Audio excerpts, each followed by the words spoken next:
Ini bagaimana ini? Ini nyala ya?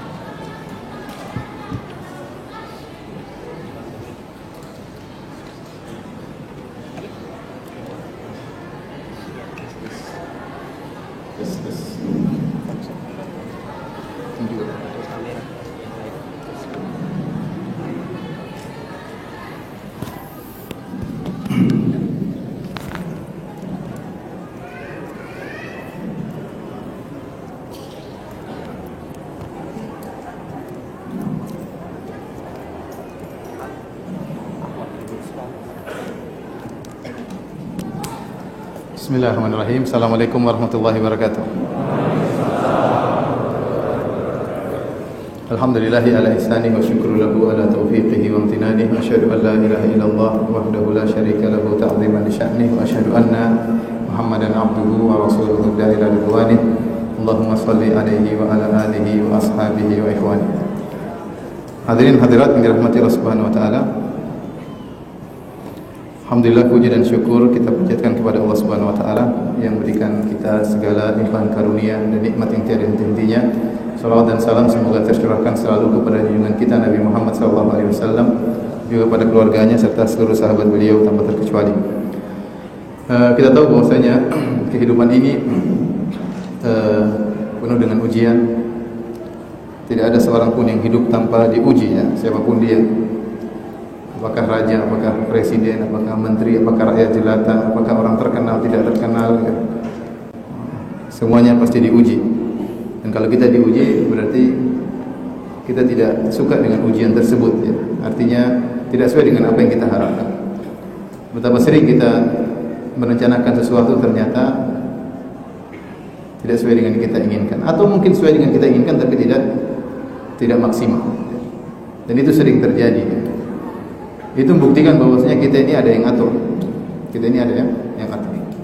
Kita tidak bisa melakukan apa yang kita kehendaki dalam segala hal.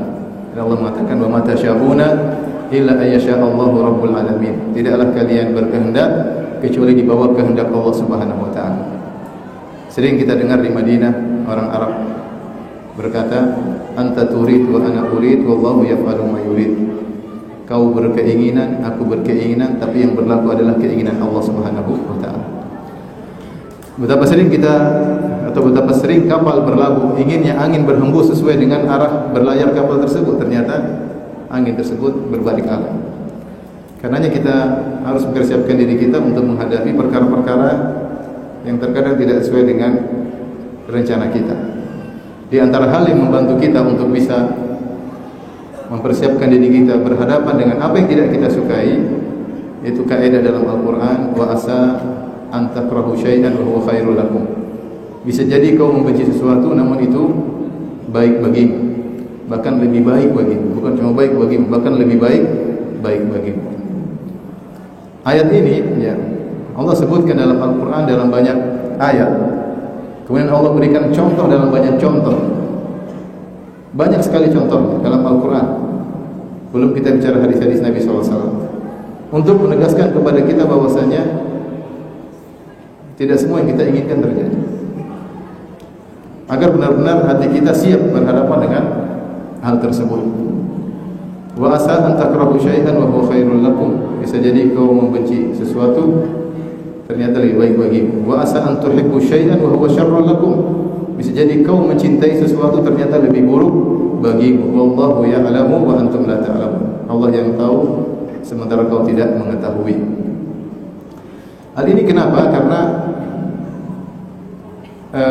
kita manusia tidak mengetahui masa depan kita, tidak mengetahui apa yang terjadi di sekeliling kita. Pandangan kita selalu mikro, berkaitan dengan diri kita, berkaitan dengan pandangan yang pendek. Sementara Allah Subhanahu wa taala ketika menilai kita dengan penilaian makro, dari segala sisi yang terbaik bagi kita. Banyak sisi yang tidak bisa kita lihat. Banyak sisi yang tidak bisa. Dalam kehidupan ini banyak sisi yang kita tidak bisa lihat. Kita hanya bisa lihat depan kita. Samping kanan kiri sudah tidak kita lihat, apalagi belakang kita. Jadi banyak sisi kehidupan yang terkait dengan kehidupan kita yang tidak bisa kita lihat.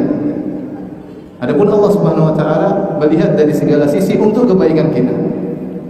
Terlebih lagi Allah mengetahui masa depan. Jadi Allah mengetahui kondisi kita secara makro, baik secara tempat maupun secara waktu. Makanya ketika Allah menyampaikan kaidah ini, Allah mengatakan wallahu ya'lamu wa antum la ta'lamun. Allah tahu, kalian tidak mengetahui. Ini harus kita yakini. Allah tahu sementara kalian tidak mengetahui. Demikian juga dalam doa istikharah, kalau seorang istikharah dia mengatakan Allahumma inni astakhiruka bi ilmik wa astaqdiruka bi qudratik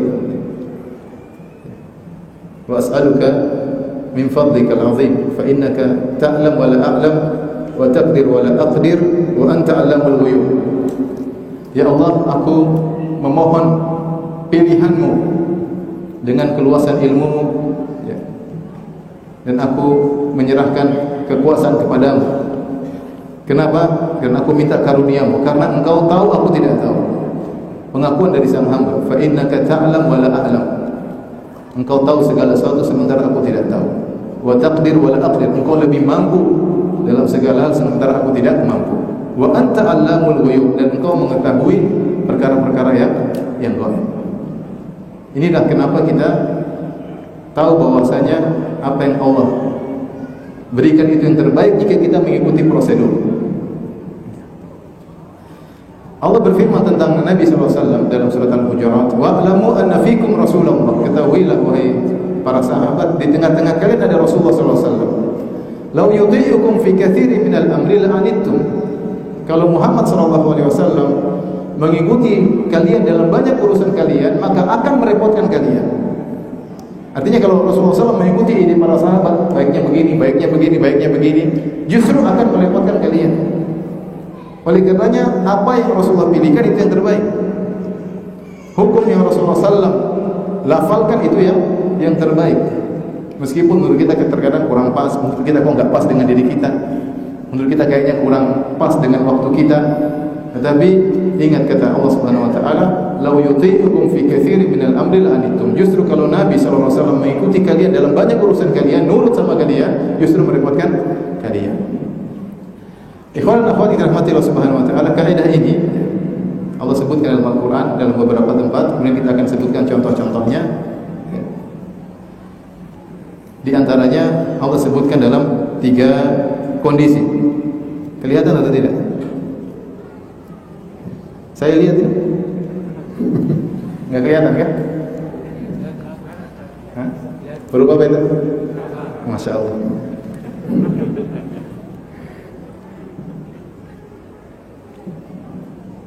Kondisi-kondisi bisa jadi yang kau benci lebih baik bagi.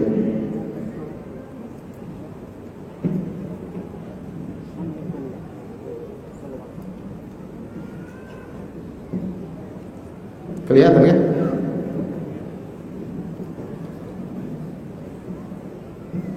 Yang pertama dalam syariat. Kemudian yang kedua dalam muamalah. Yang ketiga dalam kejadian atau peristiwa.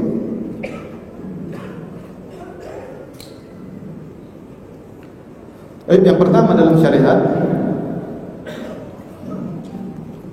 Allah berfirman, "Kutiba 'alaikumul qitalu wa huwa kurhun lakum."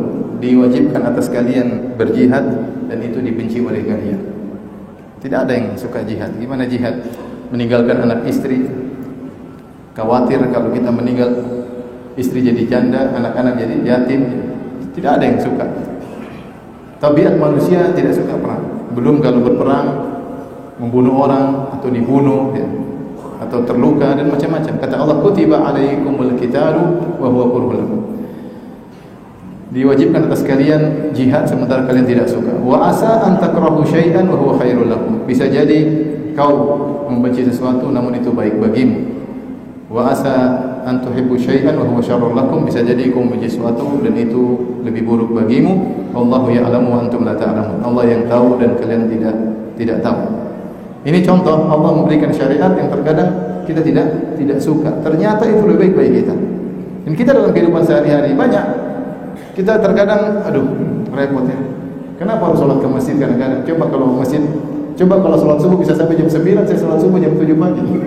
Tapi sholat subuh cuma sampai matahari terbit. Terkadang datang bisikan-bisikan, kita bilang seandainya syariat dirubah begini, seandainya syariat dirubah begini, seandainya Allah berikan keringanan. Sampai ada temanku berkata, ya Ustaz, semua alat musik boleh haram. Ada enggak dalil piano haram? Piano saja. Karena dia hobi piano. Dia bilang gitar haram tidak apa-apa. Yang lain haram tidak. Ada enggak dalilnya piano halal? Piano saja Ustaz. Artinya apa? Seandainya piano halal dia bahagia. Artinya terkadang terbetik dalam benak kita, kok syariatnya begini. Ingat itu dari syaitan. Dan hadirkan dalam benak kita wa asa an takrahu syai'an. Bisa jadi kau benci syariat tersebut, sunnahnya begini, tidak boleh begini. Kita harus tundukkan diri kita bahwasanya ini syariat dari Allah yang menurunkan syariat ini lebih tahu tentang kemaslahatan kita daripada kita sendiri. Terutama ibu-ibu ya. Ada syariat yang mereka tidak suka. Tapi saya tidak ingin berpanjang lebar karena istriku yang saya cintai lagi hadir di sini. Jadi itu maksud saya, terkadang ada syariat yang turun, kita kayaknya kenapa begini? Yakin itu yang terbaik bagi manusia. Allah berfirman, ya, ala ya'lamu man khalaq wa huwal latiful khabir. Bukankah yang menciptakan tahu tentang yang diciptakan? Allah tahu tentang apa yang dia ciptakan. Kalau seorang penemu mobil, dia tahu betul tentang mobil tersebut. Mobil ini begini, jangan diginikan, pakainya sekian kilo, ganti olinya kapan, jangan beli oli di situ, itu merusak aja ya. Kemudian macam-macam, kapan harus ganti ban, kalau ada penyakitnya dia ngerti. Kenapa? Karena dia yang ciptakan itu mobil. Menciptakan kita siapa? Allah Subhanahu wa taala. Yang ciptakan kita Allah, bukan orang-orang liberal yang sok tahu tentang kemaslahatan kita. Bukan orang-orang bule yang sok tahu tentang kemaslahatan kita sementara mereka rusak moralnya. Bagaimana orang yang moral rusaknya mau mengajari kita? Kita bilang yang tahu tentang kita siapa? Allah Subhanahu wa taala. Ini contoh kayak ini dalam hukum-hukum syar'i harus kita yakini bahwa itu yang terbaik bagi kita. Yang kedua, ayat ini berkaitan juga dengan muamalah. Kata Allah Subhanahu wa taala, perhatikan bapak-bapak dan ibu-ibu dan khususnya para bapak-bapak ya. Fa in karihtumuhunna, kata Allah, wa ashiruhunna bil ma'ruf. Pergaulilah para istri dengan cara yang baik. Fa in karihtumuhunna, kalau kalian benci mereka, fa asa an takrahu syai'an, bisa jadi kalian membenci sesuatu, wa yaj'alallahu fihi khairan katsira. Ternyata Allah jadikan di balik itu kebaikan yang banyak. Kalau tadi tentang syariat, tentang apa? Tentang muamalah terhadap istri. Ya, ketika Allah berfirman, wa asyiruna bil ma'ruf, bergaulilah istri kalian dengan cara yang baik. Terkadang seorang laki sudah berusaha bergaul dengan istri dengan cara yang baik, tapi dia mendapatkan ya hal yang tidak menyenangkan. Dan itu tentu menyakitkan bagi seorang lelaki. Dia sudah berbuat baik, dia sudah kerja dengan kerja keras, dia sudah berjuang, ternyata tidak mendapati pelayan yang baik, istrinya tidak berterima kasih kepada dia, istrinya masih mengangkat suara dan ini dan itu dan ini dan itu dan seterusnya. Allah ingatkan, fa in karihtumuhunna. Kalau kalian tidak suka dengan sikap mereka, itu istri kalian, Allah ingatkan, fa asa an takrahu syai'an. Bisa jadi kalian membenci sesuatu, wa yaj'alallahu fihi khairan katsira. Allah jadikan di balik kebencian kalian tersebut kebaikan yang banyak. Bukan satu kebaikan saja, tapi kebaikan yang banyak. Ada contoh, kita misalnya ada seorang istrinya suka ngomel-ngomel misalnya. Siapa contohnya? Ada. Misalnya istrinya suka ngomel-ngomel. Subhanallah, dengan istri suka ngomel-ngomel, dia jadi penyabar. Tiap hari dapat pahala sabar. Dan pahala sabar luar biasa ya. Bigoiri hisab tanpa batas. Dia terlatih diri tiap hari bersabar ya. Kemudian dia beriman dengan takdir, bahwasanya sudah ditakdirkan dapat istri seperti ini. Qadarullah. Kata istrinya, qadarullah. Kalau diomelin sama istrinya, subhanallah, Allah sudah mencatat 50.000 tahun sebelum Allah menciptakan langit dan bumi, engkau omeli aku hari ini. Qadarullah. Dia beriman kepada takdir. Dia banyak ke masjid berdoa. Banyak salat malam, menangis, ya Allah kenapa istriku begini. Jadi banyak faedah ya.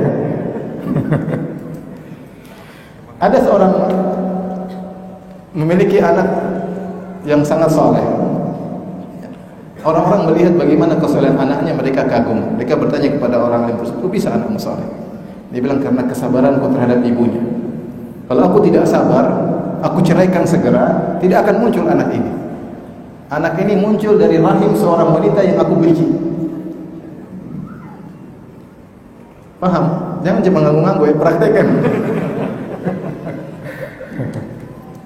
Jadi ingat, fa in karihtumuhunna, seorang lelaki punya pilihan, bukan berarti dia boleh mencerai, boleh. Tapi Allah kasih pilihan, ya. Fa in karihtumuhunna, kalau kalian tidak suka dengan sikap mereka, fa asa an takrahu syai'an, bisa jadi kalian benci sesuatu, wa yaj'alullahu fi khairan katsira, Allah jadikan di balik itu banyak kebaikan. Ini muamalah. Maka kiaskanlah dengan hal ini, muamalah dengan tetangga, muamalah dengan atasan, muamalah dengan bawahan. Kadang kita bersabar di balik itu ada banyak kebaikan. Tapi saya ingatkan semuanya harus karena Allah, ya. Jangan sabar sama istri baru riak, ya. Wih, saya sabar sama istri saya. Kenapa? Wih, istri saya tiap hari ngomel. Sehari 5 kali ngomelnya. Itu namanya riak, ya. Riak penderitaannya tapi dijadikan riak bahwasanya saya suami yang sabar. Enggak perlu. Allah Maha tahu. Kalau kamu baik, kamu sabar, muamalah yang baik, enggak usah ceritakan sama orang lain. Al-ikhlasu aziz, ikhlas itu tidak gampang. Tapi yang berikutnya, yang ketiga, Allah juga membawakan kaidah ini dalam suatu peristiwa yang ma'ruf tentang tuduhan orang-orang munafik kepada Aisyah radhiyallahu taala anha bahwasanya dia berzina. Sebagaimana kisah yang ma'ruf Aisyah radhiyallahu anha ketika pulang bersama Nabi dalam suatu peperangan, kemudian dia buang hajat di malam hari, kemudian dia balik, dikira dia sudah balik, ternyata dia kembali lagi, dia lihat kalungnya hilang. Akhirnya rombongan pergi, ketika dia balik lagi kedua kali, rombongan sudah pergi. Akhirnya dia pun menetap di tempat tersebut. Akhirnya datanglah seorang sahabat bernama Sofwan bin Mu'attal As-Sulami radhiyallahu anhu. Kemudian dibawalah Aisyah masuk ke dalam kota Madinah, dituntun di siang hari bolong. Fenomena ini, kejadian ini, Aisyah dituntut oleh seorang laki-laki asing. Ini kan darurat. Mereka berjalan berdua tapi darurat. Karena harus ditemani masuk kota Madinah. Maka dijadikan bahan, digoreng oleh orang-orang munafik dengan mengatakan bahwasanya Aisyah radhiyallahu anha telah berzina dengan Sofwan bin Mu'attal As-Sulami radhiyallahu taala anhu. Sehingga hebohlah kota Madinah dan Nabi tidak bisa berbuat apa-apa. Nabi tidak bisa bilang iya dan Nabi tidak bisa bilang tidak. Nabi tidak tahu ini benar atau salah karena Nabi tidak tahu ilmu gaib. Dan ini berlanjut sampai sebulan. Sampai Nabi datang kepada Aisyah radhiyallahu taala anha. Rasulullah SAW berkata, "Ya Aisyah, idza kunti alamti bidzambi, kalau kau memang melakukan dosa, maka mengakulah. Kalau kau mengaku, Allah akan mengampuni dosa-dosamu." Mendengar pernyataan Nabi SAW, Aisyah semakin menangis. Kenapa? Seakan-akan suaminya masih ragu tentang dirinya. Tapi bukan masalah ragu, tapi Nabi tidak bisa meyakinkan sesuatu yang dia tidak tahu. Dia enggak mungkin mengatakan engkau tidak berzina wahai istriku, enggak mungkin. Karena Nabi tidak bisa memastikan, dia hanya mengatakan kalau memang kau melakukan dosa, mengakulah wahai Aisyah. Makanya Aisyah radhiyallahu anha semakin sedih sampai akhirnya Allah turunkan ayat kemudian membela Aisyah radhiyallahu taala anha.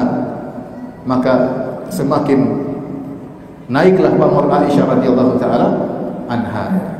Makanya setelah turun ayat, ayah dan ibu Aisyah berkata, "Ya Aisyah, qumi ila Rasulillah." Pergilah kepada Rasulullah, sambutlah. Kata Aisyah, enggak. Yang bela saya siapa? Allah. Bukan siapa? Bukan Nabi sallallahu alaihi wasallam. Maknanya demikian. Terkait dengan peristiwa ini, sebagaimana perkataan seorang penyair, "Idza aradallahu nashra fadilatin tuwiyat ataha laha lisan hasudin." Kalau Allah ingin membongkar suatu kemuliaan yang tersembunyikan, maka Allah biarkan ada orang yang hasad lisannya, mencela-mencela, akhirnya semakin tambah kebaikan seseorang, dan itu sering terjadi. Laula isti'alun nari fi ma jawarat ma kana yu'rafu tibu arfil udi. Kalau bukan api yang dinyalakan pada kayu gaharu, tidak akan keluar wanginya aroma kayu gaharu. Jadi Aisyah ingin dimuliakan oleh Allah Subhanahu wa taala dengan cara Allah menjadikan orang-orang munafik tersebut banyak ngomong tentang Aisyah, menjelaskan, menebarkan berita hoaks. Allah sebutkan di surat An-Nur, kata Allah Subhanahu wa taala berkaitan dengan peristiwa ini, "Innal ladzina ja'u bil ifki usbatun minkum la tahsabuhu syarran lakum bal huwa khairul lakum." Kata Allah, sesungguhnya orang-orang yang menebarkan berita hoaks adalah bagian dari kalian. Ada sebagian orang munafik, ada sebagian kaum mukminin yang terprovokasi dengan orang munafik. Kata Allah, la tahsabuhu syarran lakum. Jangan kalian menyangka itu buruk bagi kalian. Bal huwa khairul lakum. Bahkan itu baik bagi kalian. Jadi peristiwa ini berkaitan dengan peristiwa. Terkadang kita menghadapi peristiwa yang tidak menyenangkan. Entah dituduh orang tidak-tidak, entah dihina orang, entah dilukai orang, macam-macam. Kita ingat peristiwa ini. La tahsabuhu syarran lakum. Jangan kalian menyangka itu buruk bagi kalian. Bal huwa khairul lakum. Bisa jadi baik bagi kalian. Inilah 3 ayat kaidah yang Allah sebutkan dalam berbagai peristiwa. Pertama tentang syariat, yang kedua tentang muamalah, dan yang ketiga tentang kejadian atau peristiwa. Setelah menyebutkan kaidah-kaidah ini, Allah sebutkan contoh-contoh banyak sekali dalam Al-Quran. Saya akan sebutkan contoh-contoh tersebut agar semakin memantapkan kita bahwasanya tidak semua yang kita inginkan itu baik. Tidak semua yang kita rencanakan lebih baik bagi kita. Dan saya rasa kita pernah mengalami hal tersebut. Kita ingin begini, ternyata Allah palingkan, kemudian kita sadar bahwa itu yang terbaik bagi kita meskipun di kemudian hari. Contoh seperti banyak ya, seperti misalnya kisah Nabi Yusuf alaihissalam yang mengalami penderitaan ya, dipisahkan dari ayahnya ya, padahal dia masih kecil, dimusuhi oleh kakak-kakaknya, kemudian dibuka bajunya, dimasukkan dalam sumur, kemudian tatkala didatangi oleh para musafirin, dijual oleh kakak-kakaknya menjadi seorang budak, kemudian dia bekerja menjadi budak, kemudian dituduh oleh Imratul Aziz, oleh istri dari sang bangsawan bahwasanya dia hendak menzinai istrinya. Akhirnya dia dipenjara. Bertumpuk-tumpuk penderitaan dialami oleh Nabi Yusuf alaihissalam, tapi semua itu dia kerjakan dengan penuh kesabaran. Dihadapi dengan penuh kesabaran. Ternyata itu semua ujungnya adalah keindahan. Akhirnya dia menjadi seorang bangsawan, dikenal di penduduk Mesir, dan dia bisa memindahkan orang tuanya ke negeri Mesir. Semua itu setelah dia menghadapi berbagai macam ujian. Maka saya sampaikan, terkadang hakikat kehidupan ini tidak sesuai dengan logika kita. Sering lihat Nabi Yusuf alaihissalam, ujian pertama plus ujian kedua plus ujian ketiga plus ujian keempat plus ujian kelima sama dengan kesuksesan. Penderitaan pertama plus penderitaan kedua, penderitaan ketiga, penderitaan keempat, penderitaan kelima, akhirnya adalah kebahagiaan. Seandainya Nabi Yusuf alaihissalam tidak dihasati oleh kakak-kakaknya, kemudian tidak dibuang, ya dia cuma tinggal di rumah, jadi seorang yang anak papa, gampangannya demikian. Dia udah cuma di rumah saja, ya nggak ada apa-apa. Tapi Allah mempersiapkan beliau alaihissalam untuk menjadi orang yang hebat, tapi dengan penderitaan yang bertubi-tubi. Ini contoh. Contoh yang lain Allah sebutkan seperti kisahnya ibunya Nabi Musa alaihissalam. Ketika Fir'aun menugaskan anak buahnya untuk membunuh setiap bayi yang lahir pada tahun kelahiran Nabi Musa. Kenapa? Karena ada dukun yang mengatakan akan lahir pada tahun tersebut seorang yang akan menggulingkan singgasanamu. Maka Fir'aun percaya sama dukun, padahal dia Tuhan. Tuhan palsu, dia percaya sama dukun. Akhirnya dia suruh orang untuk mensensus setiap wanita yang hamil. Kalau sudah lahir ditungguin sama anak buahnya, kemudian segera dibunuh. Qadarullah, ibunya Nabi Musa alaihissalam disebutkan perutnya tidak terlalu besar ketika sensus. Kemudian ketika lahir segera Allah mengilhamkan ya untuk diletakkan dalam sebuah keranjang. Anikthi fihi fi tabuti faqdi fihi fil yammi falyulqihil yammu bis-sahil ya'khudhu aduwwi aduwwi. Letakkan di keranjang, lepaskan di sungai Nil. Sebelum dilepaskan ya an ardaih kata Allah, susuilah anak. Maka disusuilah Musa, diletakkan di keranjang, dilepaskan. Dan itu perkara yang sangat menyedihkan tentunya. Anak yang dia kandung selama 9 bulan, baru sekejap lahir dengan penuh kesakitan dia rasakan, kemudian dia baru susui, dia sudah melepaskan kepergian anak tersebut. Bagaimana kasih sayang seorang ibu kepada anaknya. Tapi ternyata itu adalah kebaikan bagi dia. Maka lewatlah si kecil Musa di daerah areal kerajaan Fir'aun, Allah mentakdirkan istri Fir'aun ternyata tidak punya anak, maka dia rindu punya anak, ketemu bayi tersebut, dilihat anak tersebut berkulit coklat, ciri-ciri anak Bani Israel, maka Fir'aun ingin bunuh. Sang istri berkata, la taqtuluhu, jangan kau bunuh anak ini. Asa ayanfa'ana aw nattakhidahu walada, semoga bermanfaat atau kita jadikan anak angkat. Kata Allah, wa alqaitu alaika mahabbatan minni, kami jadikan orang yang engkau cinta kepada engkau. Fir'aun jadi cinta sama Musa. Istrinya juga cinta kepada Nabi Musa. Maka mereka disibukkan dengan si kecil Musa. Mulai dari si kecil Musa kehausan, mulai dia ada menangis, maka akhirnya keluarga Fir'aun mencari ibu-ibu untuk menyusui si kecil Musa. Ternyata semua susu enggak ada yang enak. Kenapa? Karena Nabi Musa ingat air susu ibunya. Sebelum diletakkan di keranjang dia menyusui sama ibu. Akhirnya datanglah kakaknya Nabi Musa. Hal adullukum ala ahli baitin yakfulunahu lakum wa hum lahu muslihun nasihun wa hum lahu nasihun. Maukah aku tunjukkan kepada kalian sebuah keluarga yang akan mengurusi anakmu tersebut? Kata Allah, faraja'naka ila ummika kay taqarra 'ainuha. Maka akhirnya datanglah ibu Nabi Musa. Begitu didekap si Musa anaknya sendiri, Nabi Musa akhirnya tidak nangis. Akhirnya ibunya ditarik jadi pekerja di istana Fir'aun, digaji oleh Fir'aun untuk menyusui anaknya sendiri. Di pagi hari dia sedih, sore hari sudah kembali, tidak lama. Kenapa? Karena dia menjalankan syariat Allah Subhanahu wa taala. Seandainya dia tidak lakukan apa yang diilhamkan kepada dia, Musa dia tahan, mungkin akan ditangkap, mungkin dia harus sembunyi-sembunyi, mungkin akan dikejar-kejar dan hidup sengsara. Kalaupun Musa bisa selamat, akan hidup dengan kemiskinan. Beda sekarang Musa hidup di kerajaan Fir'aun, jadi anak angkat Fir'aun, badan kuat, seger, makannya enak. Makanya mukul orang sekali langsung mati Nabi Musa AS. Seandainya tinggal sama ibunya mungkin kurus kerempeng. Jadi kita bilang bisa jadi apa yang kita puji ternyata lebih baik. Contohnya Nabi Musa juga. Nabi Musa alaihissalam ketika kejadian dia pukul orang akhirnya meninggal, akhirnya dia kabur dikejar oleh Fir'aun dan anak buahnya. Dia pergi ke negeri Madian dengan kondisi sangat lapar. Ternyata itu awal dari kebaikan dia.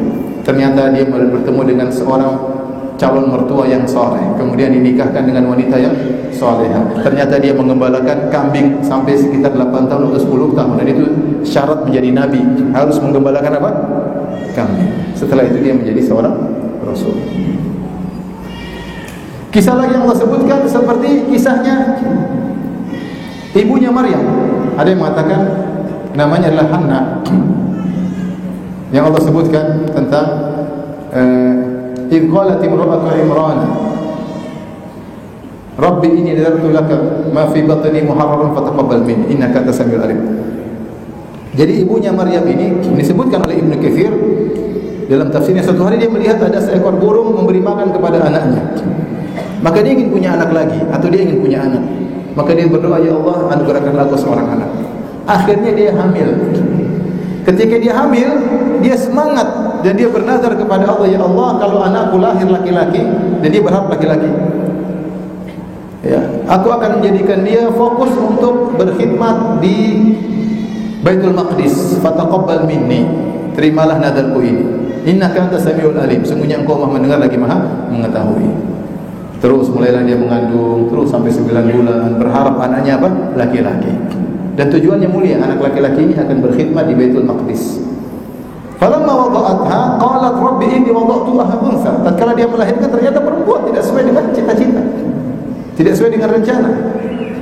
Allahu a'lamu bima wada'at. Allah lebih tahu tentang apa yang dia lahirkan. Wa laysa dzakaru kal untha. Benar, laki-laki tidak sama dengan perempuan. Dalam berkhidmat di masjid tidak sama dengan perempuan. Laki-laki lebih aktif ke sana kemari, perempuan terbatas. Tapi dia terima. Wa inni samaituha Maryam wa inni u'idzuha bika wa dzurriyyataha minasyaitonir rajim. Enggak apa-apa ya. Ternyata apa? Maryam ini ternyata akan mengandung seorang anak yang ajaib, yang sangat mulia, namanya Isa bin Maryam, yang menjadikan akhirnya keluarga Maryam menjadi populer dalam Al-Quran, sampai ada namanya surat Ali Imran. Kenapa ada surat Ali Imran? Karena ada kisah Nabi Isa dan Maryam, yang seandainya kalau anaknya laki-laki mungkin lain cerita. Makanya terkadang kita merencanakan sesuatu, ternyata Allah mentakdirkan yang lain. Allah lebih tahu yang terbaik bagi kita. Demikian juga Maryam. Maryam akhirnya hidup dengan banyak beribadah, menjadi wanita salehah. Allah uji dia. Allah kirim Jibril alaihissalam, fatamatsala laha basyaran sawiyya. Jibril datang dalam bentuk laki yang tampan, kemudian Jibril mengabarkan bahwasanya kau akan punya anak laki-laki, kemudian meniupkan ruh di rahim Maryam. Maryam repot bagi dia. Anna yakunu li ghulamun wa lam yamsasni basharun wa lam aku baghi. Bagaimana saya bisa punya anak? Saya tidak pernah berzina dan saya tidak punya suami. Tidak pernah bersentuhan dengan laki sama sekali. Akhirnya dia mengandung. Ketika dia mengandung dalam kondisi sakit, kata Allah, fa'aja'a al-makhadu ila jid'in nakhlati qalat ya laitani mitu qabla hadha wa kuntu nasyan mansiya. Dalam kondisi sakit, dalam kondisi haus, dalam kondisi lapar, dia berkata, ya laitani, seandainya aku meninggal sebelum ini dan aku adalah suatu yang terlupakan. Dia tidak terbayang bagaimana menghadapi ujian ini. Dia lapar, dia haus, anaknya akan melahirkan. Nanti kalau dia bawa anaknya ke kampungnya, apa kata dunia? Ini katanya wanita soleha, beribadah melulu, pulang-pulang punya anak. Dan itu yang terjadi. Ketika dia bawa anaknya kepada kaumnya, mereka mencelanya. Ya ukhta Harun, ma kana abuki imra'a sawin wa ma kanat ummuki baghiyah. Bagaimana kau ini wahai Maryam? Ya. Ayahmu bukanlah orang buruk dan ibumu bukan pezina. Kau keturunan orang baik-baik. Kenapa kau bisa berzina? Ya. Maryam sendiri seperti berat menghadapi ketika dia mengandung. Tapi ternyata Allah mentakdirkan yang lebih baik daripada yang dia tidak sukai. Ternyata anaknya tersebut adalah anak yang sangat hebat, Isa bin Maryam, yang saking solehnya sampai banyak orang menyembahnya. Ya. Saking solehnya banyak orang yang menyembah. Ini contoh bahwasanya terkadang kita menginginkan sesuatu ternyata tidak sesuai. Ternyata yang tidak sesuai itu lebih baik bagi kita. Contoh lain Allah sebutkan seperti kisah perang Badar. Kisah perang Badar secara singkat, karena kaum muslimin terusir harus berhijrah dari Mekah menuju Madinah. Ketika mereka berhijrah, ada kaum muslimin yang terbunuh. Mereka harus meninggalkan harta mereka dirampas oleh kaum musyrikin. Mereka dikejar-kejar ingin dibunuh, Nabi ingin dibunuh, maka mereka pun pergi. Akhirnya mereka berhijrah di kota Madinah. Ketika mereka hijrah di kota Madinah, mereka balas, terjadi peperangan. Kalau ada kafilah dagang lewat, kaum muslimin ingin menghadang karena terjadi peperangan. Peperangan kita boleh bunuh orang, boleh ambil harta, dan peperangan sudah berkobar. Lewatlah Abu Sufyan dengan membawa kafilah dagang dari negeri Syam menuju Mekah. Harta yang banyak dengan pasukan pengawal cuma sekitar 40 orang. 40 orang. Maka Nabi SAW mengajak para sahabat, siapa yang mau tangkap Abu Sufyan? Dia bawa harta yang banyak. Keuntungan bagi kita ya. Ini posisi apa? Peperangan ya. Karena saya ingin sampaikan ini karena sebagian orang musyrikin mengatakan Nabi merampok. Ini bukan merampok, ini peperangan. Dan Nabi sudah dirampok sebelumnya. Para sahabat sudah dirampok bahkan dibunuh sebelumnya. Ini sekedar membalas sedikit balasan. Maka ketika itu yang berangkat cuma 319 orang, tidak banyak. Sebagian sahabat minta izin, ya Rasulullah saya ingin pulang ambil kuda. Kata Rasulullah enggak perlu, yang siap jalan. Musuh kita cuma sedikit, cuma berapa? 40. Berangkatlah Nabi dengan 319 orang, ingin menyerang 40 orang. Ternyata Abu Sufyan dengar dari mata-matanya, maka dia segera kabur dan dia kirim surat kepada Abu Jahal. Maka dia berhasil lolos, Abu Jahal datang dengan 1000 orang. Jadi kecele, kaum muslimin pinginnya lawan 40 orang, ternyata yang datang berapa? Abu Jahal CS 1000 orang. Ya. Kemudian Allah mengatakan dalam surat Al-Anfal, wa idh ya'idukumullahu ihda at-ta'ifataini annaha lakum wa tawadduna anna ghayra dhati syaukati takunu lakum. Kata Allah Subhanahu wa taala, ketika Allah menjanjikan kepada kalian salah satu dari dua kelompok pasti kalian kalahkan. Pasti kalian kalahkan kata Allah. Dua kelompok tersebut siapa? Abu Sufyan dengan 40 pengawal atau Abu Jahal dengan 1000 pasukan. Wa tawadduna anna ghayra dhati syaukati takunu lakum. Kalian berharap musuh yang kalian dapati Abu Sufyan. Sahabat inginnya ketemu siapa? Abu Sufyan. Musuh cuma 40, harta banyak. Ternyata Allah mentakdirkan lain, yang mereka ketemu 1000 orang. Allah berkata, wa tawadduna, kalian berkeinginan, berharap yang kalian temui, ternyata yang kalian temui adalah pasukan Abu Sufyan. Ternyata yang kalian temui adalah pasukan Abu Jahal. Ternyata itulah awal dari gemilangnya kaum muslimin. terjadilah perang Badar, perang yang hebat yang Allah namakan dengan Yaumul Furqan, hari pembeda antara hak dan batil, yang seluruh peserta perang Badar dijamin surga.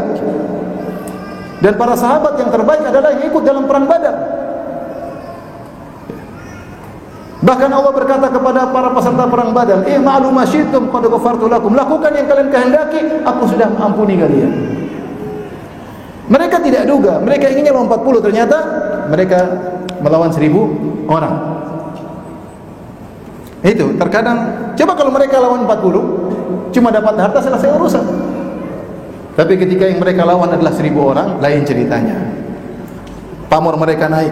Bagaimana mereka yang sedikit bisa mengalahkan 1000 orang. 1000 orang itu adalah jagoan-jagoannya Quraisy, kabilah terbaik di zaman tersebut, bisa mereka kalahkan. Maka orang-orang pun mulai memandang kaum muslimin. Jadi terkadang apa yang diinginkan ternyata tidak sesuai, namun itu lebih baik jika dihadapi dengan prosedural, sesuai dengan kehendak Allah Subhanahu wa taala. Contoh lain lagi, masih ada waktu ya. Contoh lain lagi seperti kisah siapa? Kisah Zainab bintu Jahsy. Zainab bintu Jahsy adalah seorang wanita dari Quraisy. Dia sepupunya Nabi sallallahu alaihi wasallam. Sepupunya Nabi. Suatu hari Nabi datang kepada Zainab bintu Jahsy melamar Zainab.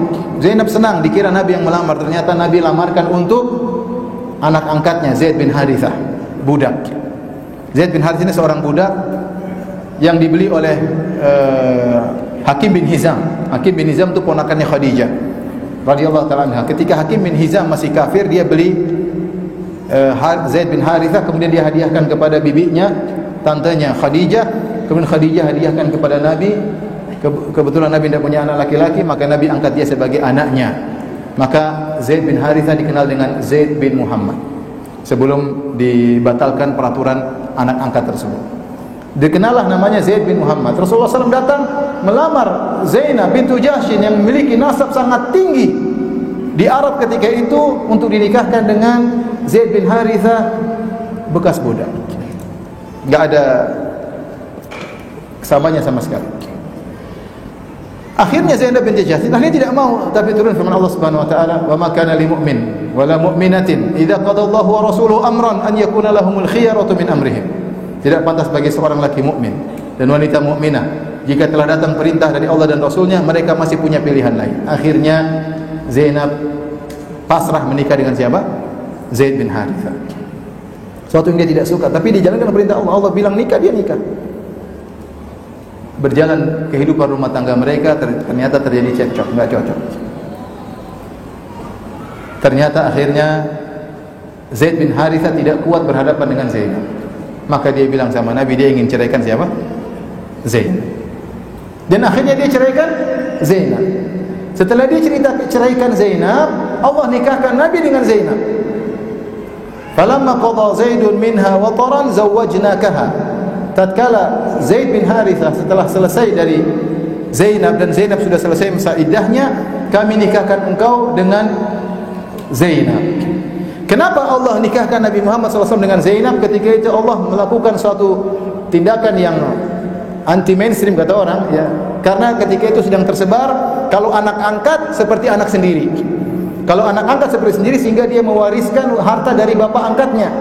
Dan dia nisbahnya kepada bapaknya, Zaid bin Muhammad. Dan kalau anak angkat seperti anak sendiri, berarti istrinya adalah mantu bapaknya, tidak boleh dinikahi. Untuk menghilangkan aturan yang sudah mendarah daging ini, Allah kasih hukum yang benar-benar melawan tradisi ketika itu yang sedang berlaku. Allah suruh Nabi nikah dengan istri anak angkatnya untuk menjelaskan bahwasanya anak angkat bukan anak. Kalau dia anak tidak boleh nikah sama bekas istri. Tapi ketika Nabi menikah dengan Zainab, maka aturan ini hancur. Allah mengatakan ud'uuhum li abaihim huwa aqsatu indallah.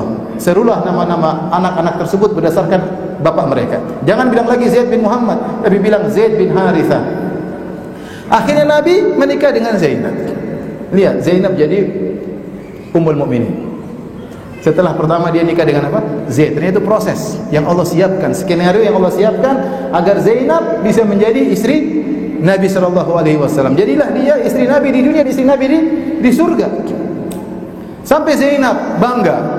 Dia berkata kepada istri Nabi yang lain, zawwajakunna ahalikunna wa zawwajani Allah min fawqi sab'i samawat. Kalian wahai istri Nabi yang lain dinikahkan oleh wali-wali kalian. Adapun aku dinikahkan oleh Allah dari atas langit yang 7. Enggak pakai wali. Walinya siapa langsung? Allah Subhanahu wa taala. Ini contoh perkara yang kelihatannya tidak baik menurut seorang, tapi kalau dia jalani dengan baik, maka Allah akan berikan jalan keluar. Azan. Azan dulu aja, azan dulu. Azan silakan. Azan minum. Iya, azan.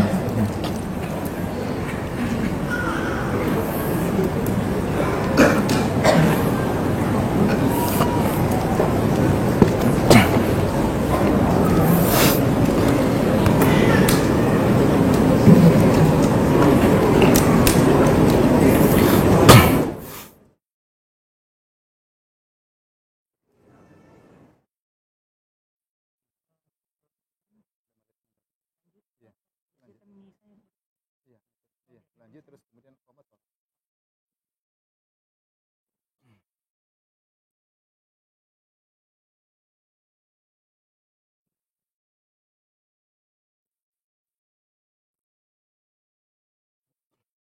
Azan dulu nih.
Tanya jawab boleh.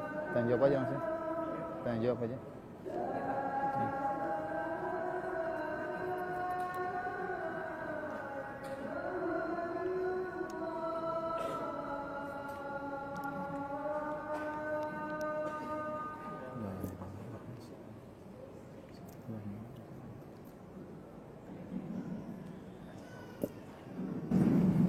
Baik, ikhwan akhwat yang rahmatillah subhanahu wa ta'ala, saya rasa sampai di sini saja kajian kita. Kalau ada yang bertanya, saya persilahkan. Pertanyaan pertama, apakah benar nama majikan Nabi Yusuf adalah Suleka seperti yang disebutkan di film? Ini sufi, suka film ya. Jangan film dijadikan dalil ya. Jadi yang Allah sebutkan dalam Al-Quran, Imro'atul Aziz, wanitanya, kalau bahasa Arab artinya wanitanya sang bangsawan. Al-Aziz maksudnya salah seorang menteri di apa namanya, di negeri Mesir yang menggoda Nabi Yusuf. Allah tidak menyebutkan namanya. Jadi tidak ada dalil dalam Al-Quran maupun Sunnah yang menyebutkan namanya ada Zulaikha. Tetapi dalam buku-buku tafsir disebutkan kisah-kisah Israiliyat. Tentunya kisah-kisah tersebut tidak sahih, ya. Disebutkan bahwasanya nama Imro'atul Aziz, istri dari sang bangsawan tersebut, namanya Zulaikha. Tapi kalau secara dalil maka tidak ada. Namun biasa kita sebut Zulaikha karena disebutkan dalam buku-buku tafsir.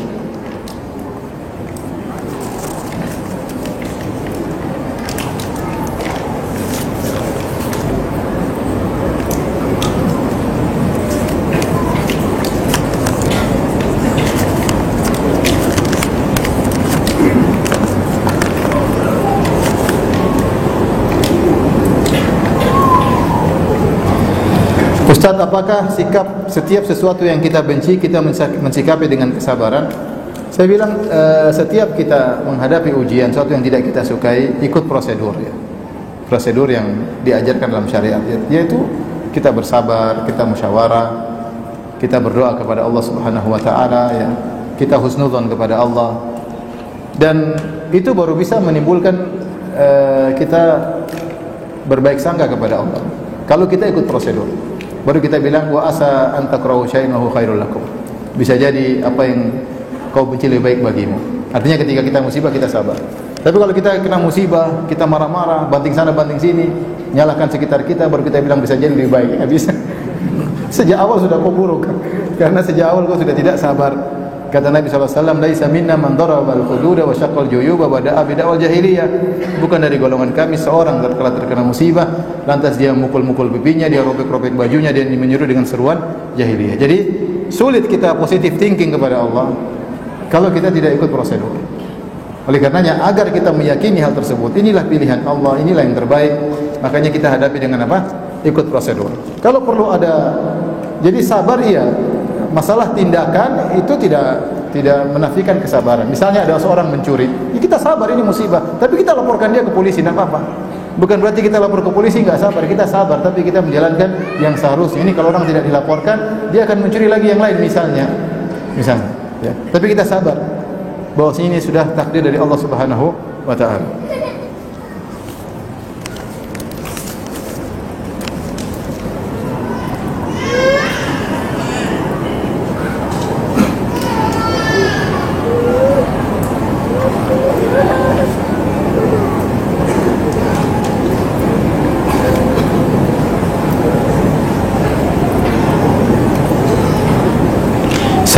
Saya baru belajar 3 tahun. Belakangan ini ada beberapa ilmu yang saya dapat, maksudnya ilmu agama, yang mana ilmunya di luar kebiasaan masyarakat. Apakah tugas saya sebagai orang yang belajar ilmu ini wajib menyampaikan ilmu atau tidak? Karena saya pernah menjawab pertanyaan keluarga mengenai taksiyah, kebetulan om meninggal, jawaban saya malah ditertawakan. Belum lagi orang-orang yang melihat saya sekarang sudah berjenggot dan celana cingkrang. Mohon pencerahannya Ustaz. Menuntut ilmu 3 tahun sudah lumayan ya. Tapi masalah menyampaikan ya kita butuh hikmah dalam menyampaikan. Adapun ditertawakan biasa lah. Biasa, ditertawakan, dihina, diejek, dikatakan sesat, diusir biasa lah. Kalau ditertawakan tidak apa-apa, yang penting tidak dipukul. Kalau ditertawa kita menghibur orang. Maksudnya jangan terlalu diambil hati, santai. Maksudnya itu sudah. Nah apa nanti sampaikan lagi, tertawakan lagi, biarin aja. Dan kita jangan terlalu bersedih kalau kita sampaikan orang tertawakan, tidak apa-apa. Terkadang orang tersebut tidak dapat hidayah saat itu, tapi belakangan Dia pulang dia kena syubhat kita, ini benar juga. Santai, dia tertawa aja apa-apa. Jadi jangan terlalu sedih ya. Kalau para sahabat dulu dibunuh, disiksa, kita cuma ditertawakan. Santai ya. Wa idza khatabahumul jahiluna qalu salama.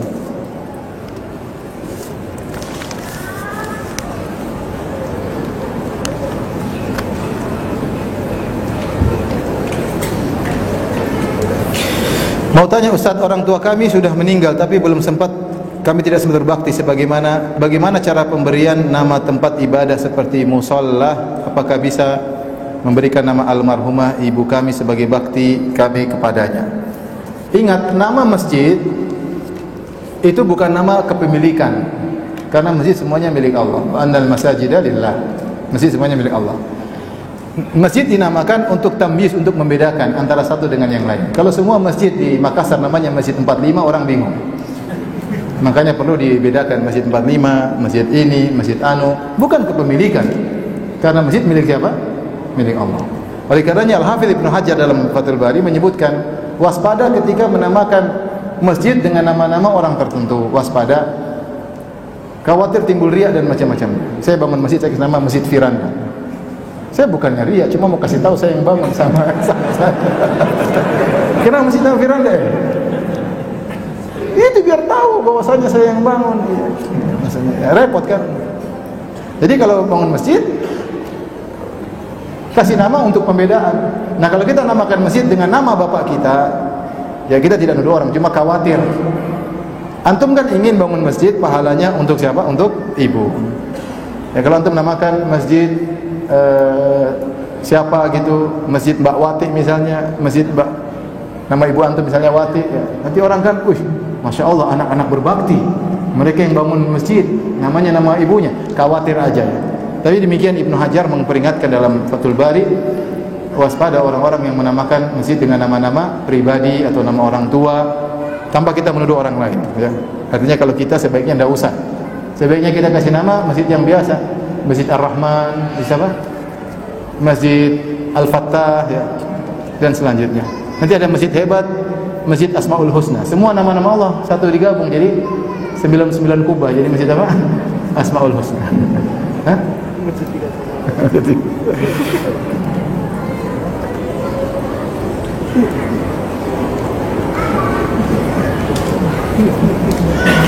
Bagaimana cara kita berdamai dengan keadaan? Masya Allah. Saya kira berdamai cuma dengan corona saja. Bagaimana cara kita berdamai dengan keadaan kalau ternyata wanita yang kita inginkan tidak bisa menjadi istri kita? Ini curhatnya orang Makassar. Ada lelucon katanya, saya benar atau tidak, ada orang keluar ditegur musim pandemi, dia keluar. Kenapa keluar Pak? Tidak takut pandemi? Oh tidak takut, di pinggir yang di rumah. Bercanda ya. Jadi maksud saya, dia ingin berdamai sementara istrinya tidak bisa menjadi istri. Bagaimana cara berdamai? Jadi tempuh jalan-jalan yang baik, nasihati. Allah mengatakan ya, wallati takhafuna nushuzahunna fa'idhuhunna wahjuruhunna fil madaji' wadribuhunna fa in ata'nakum fala tabghu 'alayhinna sabila innallaha kana 'aliyan kabira. Allah Subhanahu wa taala, kalau wanita-wanita atau istri kalian yang kalian khawatirkan sifat nusyuznya, nusyuz itu bangkit, merasa tinggi, suaranya lebih tinggi daripada suara kita ya. Mentang-mentang ya. Lebih parah, ada yang mukul apa? Suaminya dan macam-macam. Itu namanya nusyuz. Dia bangkit, dia merasa tinggi di hadapan apa? Suaminya. Kalau kita khawatirkan mereka seperti itu, maka boleh bagi lelaki untuk pertama fa'idhuhunna, nasihati. Kata Syekh Utsaimin rahimahullah taala, nasihati harus dengan cara yang baik, di antaranya dengan menyebutkan dalil. Sebutkan sama istri, Allah berfirman, Rasulullah bersabda. Tapi kalau kita ngomel-ngomel saja tidak ada dalilnya, repot ya. Jadi berusaha kita hafal dalil, kita sampaikan dalil punya pengaruh. Meskipun dia enggak mau dengar, kita bilang Allah berfirman, ar-rijalu qawwamuna 'alan nisa. Laki-laki itu adalah penguasa bagi para wanita. Karena qawamun, kata Ibnu Abbas, umara adalah penguasa, amir bagi sang istri. Bagaimana ada rakyat angkat suara di hadapan amirnya? sampaikan. Teori ya. Sampaikan aja. Hadis Nabi SAW, sampaikan. Lau kuntu amiran ahadan an yasjuda li ghairillah la amartul mar'ata an tasjuda li zawjiha. Kalau saya boleh nyuruh seorang sujud kepada selain Allah, saya akan suruh istri sujud kepada suami. Sampaikan bahwasanya kebanyakan wanita di neraka gara-gara apa? Kufur kepada suaminya, dia tahu berterima kasih, ngangkat suara, bentak suami, menyebabkan mereka masuk neraka. Kalau menyakiti hati tetangga, seorang wanita disebutkan wanita yang selalu salat malam, selalu bersedekah, selalu puasa, wa fi lisaniha syai'un tu'dhi jiranah, tapi dia suka nyakiti hati tetangganya, kata Nabi, hiya finnar, dia di neraka. Apalagi nyakiti suaminya. Ya atau tidak laki-laki? Bapak-bapak? Antum kenapa enggak tegas? Iya gitu. Takutkah sama istri? Jadi nasihati, kalau tidak mampu kita memboikot. Boikot tidak diajak bicara, ya didiamkan. Tapi ini biasanya gagal kalau istri cuma satu. Kalau tidak berhasil lagi boleh wadribuhun, boleh pukul tapi dengan pukulan yang tidak membekas. Lakukan tahapan-tahapan tersebut. Kalau tidak berhasil lagi, boleh masukkan orang lain, minta nasihat sama orang dari situ dia. Ya, perwakilan dari keluarga kita, perwakilan dari keluarga mertua, usaha semua. Kalau semua sudah kita lakukan tidak berhasil, kita punya hujah di hadapan Allah. Kalau Allah tanya, kenapa kau ceraikan dia? Ya Allah, parah ya Allah. 1, 2, 3, 4, 5, 6, 7 sampai 100 kita sebutkan, kita punya hujah di hadapan Allah. Tapi kalau sedikit-sedikit kita tidak sabar, sedikit-sedikit kita ini lelaki pemimpin, punya hati yang lapang, mudah memaafkan. Bukan seperti perempuan, sedikit-sedikit marah, sedikit-sedikit ini. Ya kalau kamu seperti perempuan juga, gimana menghadapi istri kamu juga seperti apa? Perempuan. Sedikit-sedikit ngambek, sedikit-sedikit marah. Ya enggak bisa, lelaki tidak boleh begitu ya. Ini baru istri satu sudah bikin baik, mana kalau istri 4? Aduh, repot. Enggak kuat, satu aja tidak bisa menghadapi, bagaimana? Dan seterusnya. Jadi, tapi kalau sudah dilihat tidak mampu, terus antum juga harus banyak berdoa, bangun malam, salat malam, berdoa kepada Allah. Ya Allah, kalau ini baik bagiku, pertahankan untukku ya Allah. Kalau ini buruk bagiku, jauhkan dariku sejauh-jauhnya antara timur dan barat. Kalau sudah silakan ceraikan, tidak apa-apa. La haula wala quwwata illa billah. Sudah habis ya? Hah? Mana dia Ahmad? Ini Ahmad. Serangan balasan enggak.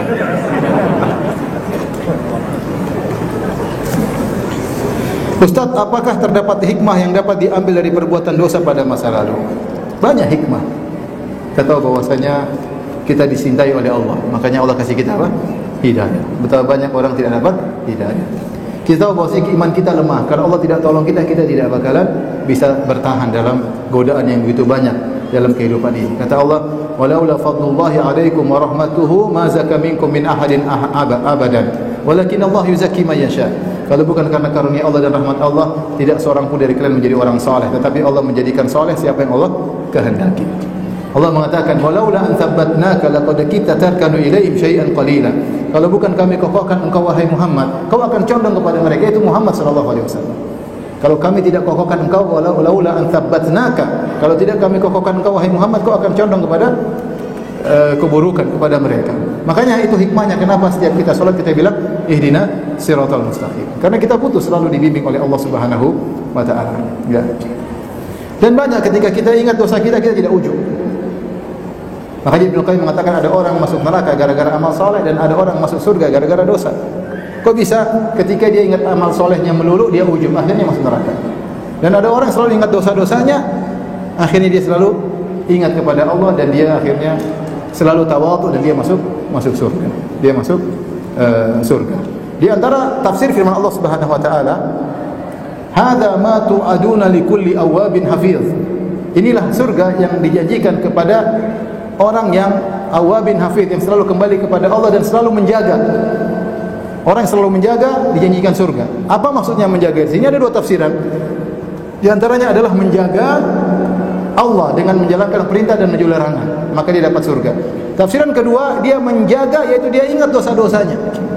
Dia tidak lupakan dosa-dosanya. Sebagian orang terlalu banyak maksiat, dia tidak ingat, dia tidak peduli. Orang yang beriman dia ingat, saya pernah begini, agar tidak berulang lagi. Dia ingat dosa-dosanya sehingga dia senantiasa beristighfar kepada Allah Subhanahu wa taala. Ini antara hikmah-hikmah ya kenapa kita pernah bermaksiat.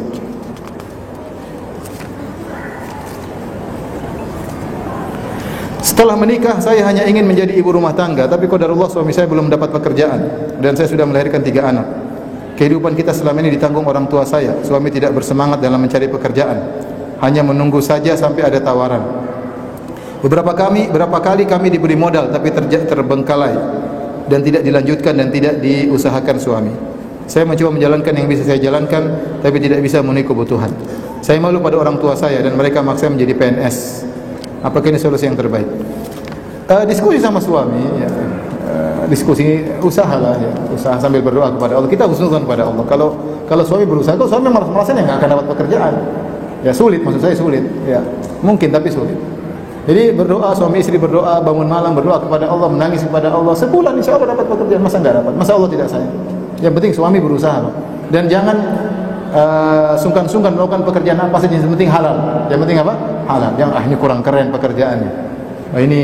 Saya enggak pantas. Bekerja saja, jalani dulu.